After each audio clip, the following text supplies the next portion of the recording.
Early September brings many changes in northwest Ohio.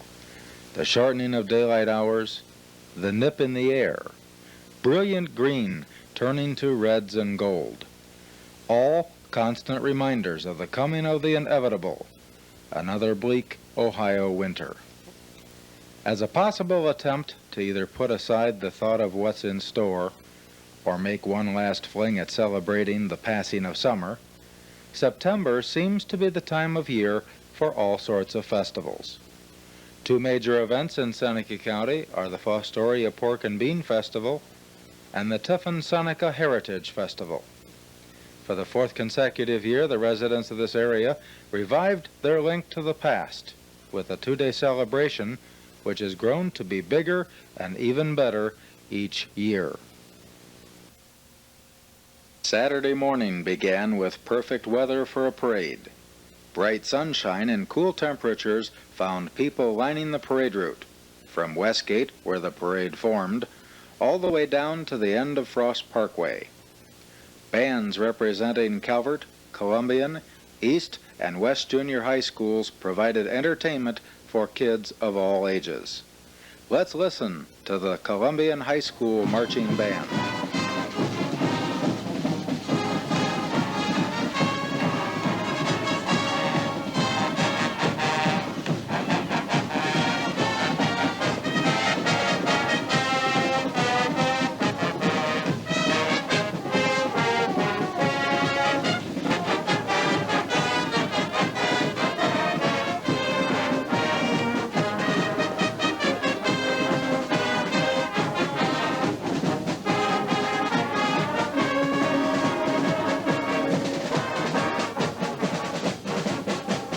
The parade featured everything from antique cars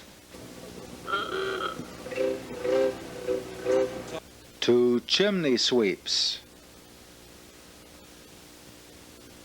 fire trucks ranging in age from this horse-drawn 1868 steam pumper up to the most modern unit Tiffin has, the 1982 Sutphen platform truck, and everything in between, all honoring the retirement of Tiffin's 1941 American LaFrance 75-foot aerial ladder truck.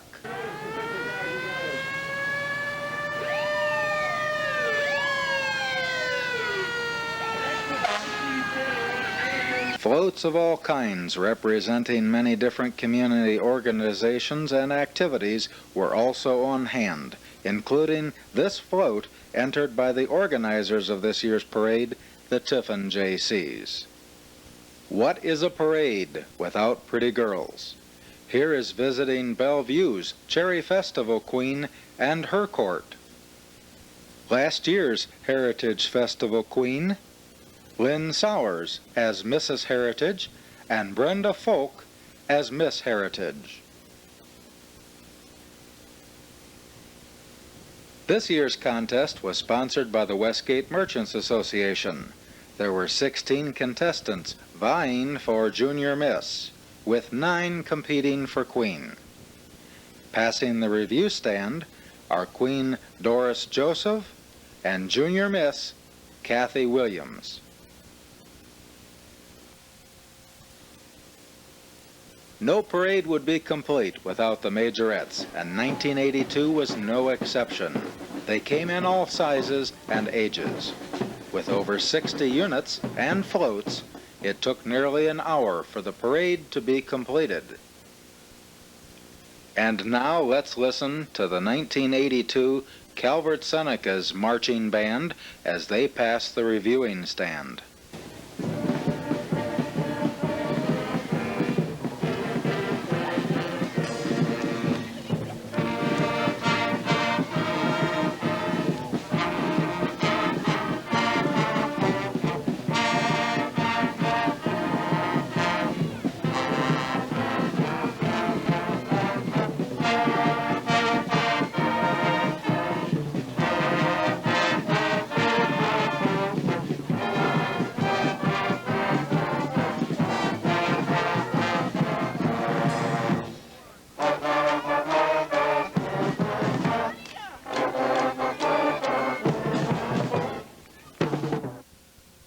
like any other parade, you hate to see it end. But this was really just the beginning of 2 days of events. One of the many activities of the 2-day event was the 5th annual home tour, sponsored by the Tiffin Historic Trust, Incorporated. 6 residences and 4 public buildings were open for visitation. Here are 2 fine examples of historic homes in Tiffin. The Conrad Ogden House at 175 North Sandusky Street.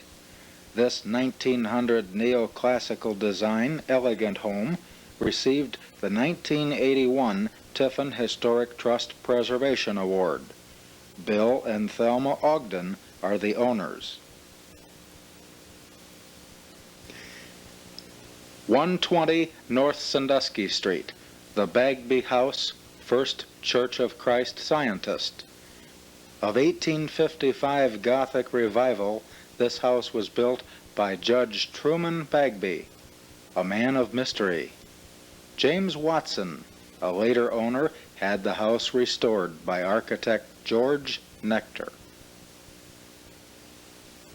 Contests of all types entertained large crowds both days along Frost Parkway. Events including leaping amphibians, creeping crustaceans, and amateur aviation antics. The normal, peaceful, and quiet setting along Frost Parkway was shattered by bombastic, boisterous barnyard bellowing. Hog callers ranged in ages and styles, from the small fry who used the short call to summon little pigs, to the adults who called the whole flock over in the next county.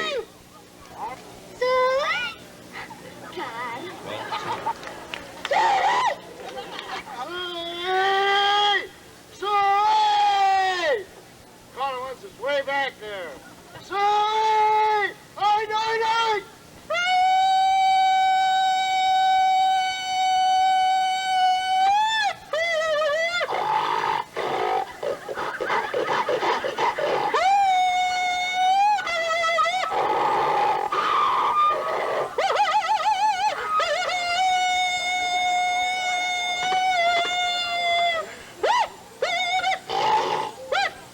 Apparently, our callers didn't create much of a stir to the local pig population. It was reported, however, that some did seem to be tickled in the end.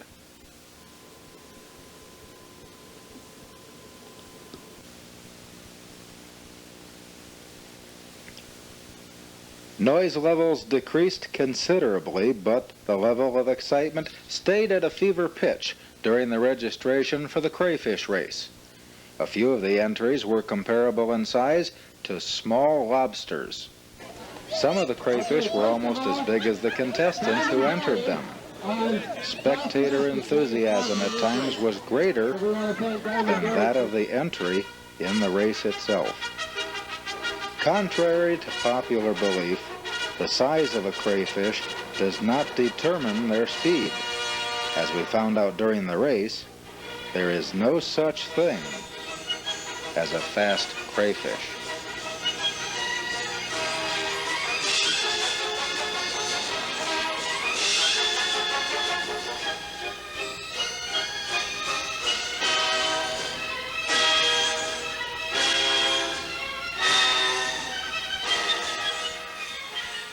Tailwind, design, and distance were key factors on Saturday afternoon as 54 contestants competed in the paper airplane flying contest. Each contestant fashioned his or her own plane from a sheet of typing paper. Designs were as varied as were the launch techniques. The long, sleek, pointed variety seemed to fly the greatest distance, although some of the pilots preferred to try the more sophisticated styles. If determination guaranteed distance, this little guy should have won. Even with parental guidance, some things just don't work out. There were long, graceful flights, short, disastrous flights, loopers, and everything in between, all ending up in the Air Hall of Fame.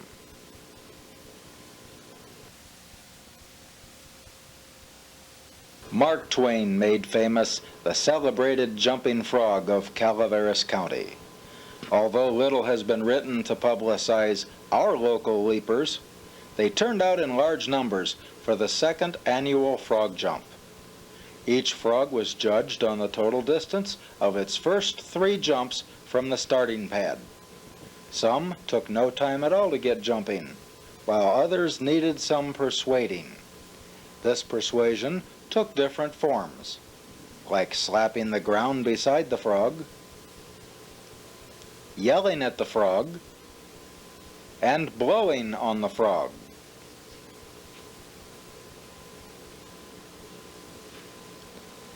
Nothing seemed to work with one. Apparently this frog was not impressed. He scored 0, while it was reported that a dead frog scored 13 inches.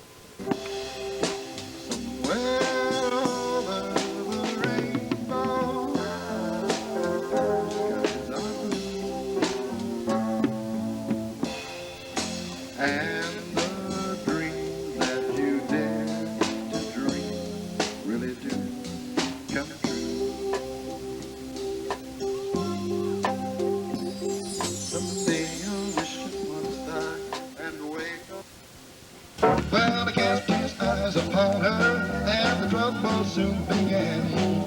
Leroy took him one lesson about messing with the wife of a melon man.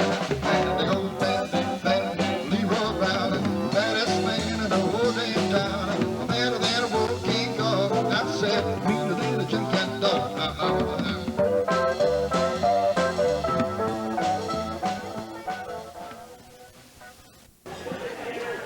Apple pizza.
Father's magic carpets made of steel.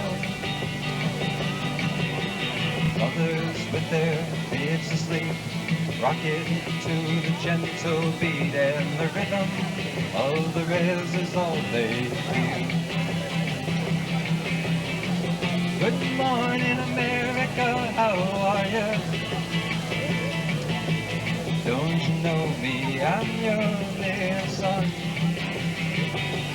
I'm the train they call the city of New Orleans.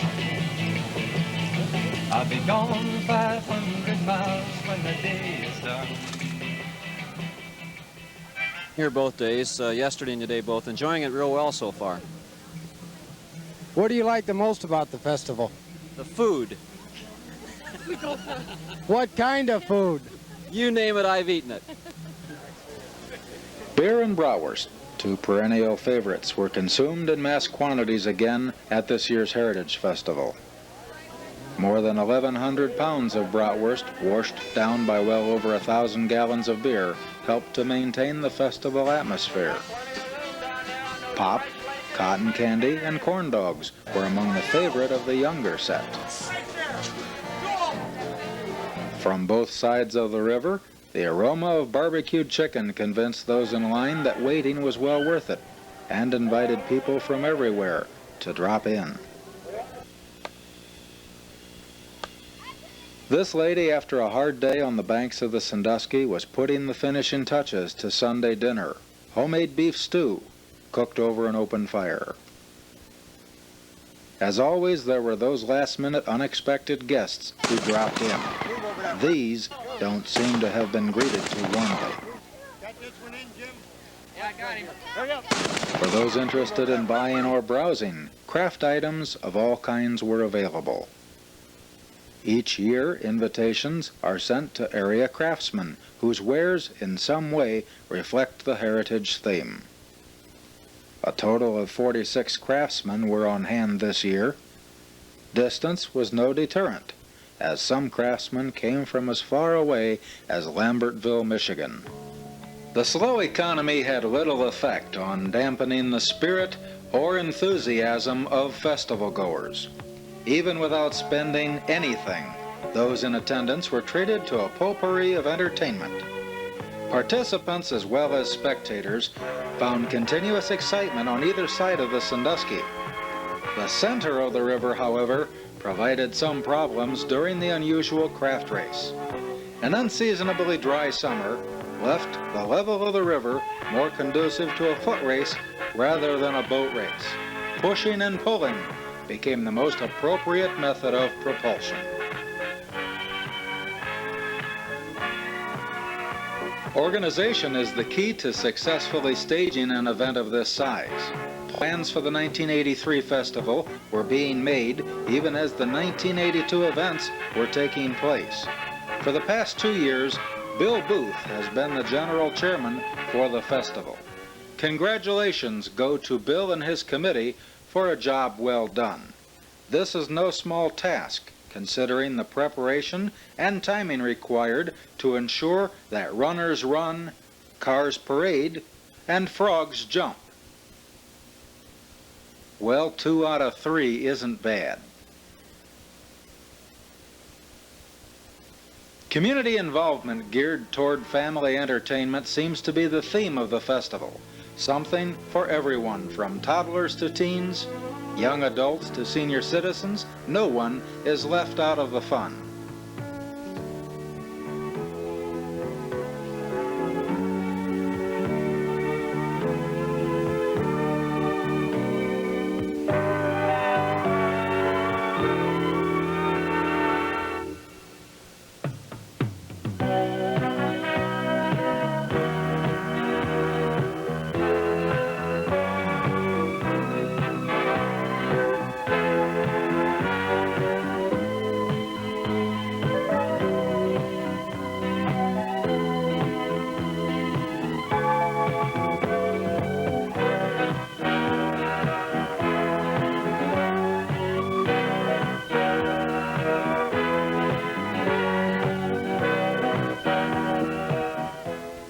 Pride that shows is more than a catchy advertising phrase in Tiffin and Seneca County. It's a condition and tradition that has existed in this area dating all the way back to the days of Fort Ball. Proud of our past, optimistic for the future. Our heritage, a freedom to enjoy the God-given gifts, a freedom to worship the way we choose, a freedom to live unafraid in a world of troubles, a freedom to preserve the heritage of our forefathers. In order for all of us to celebrate a heritage festival, we must learn to trust in our fellow man, work with each other when trouble surfaces, and remember that all of us working together will make our community, our nation, and our world a greater place to live.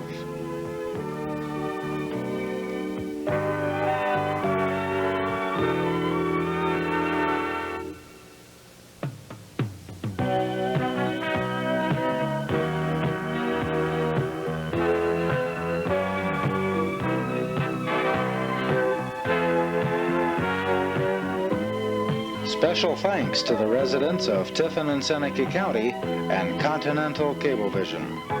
Your comments on this program and local programming of this nature broadcast over cable would be appreciated. Please send your comments to Channel 1 Video, P.O. Box 533, Tiffin, Ohio.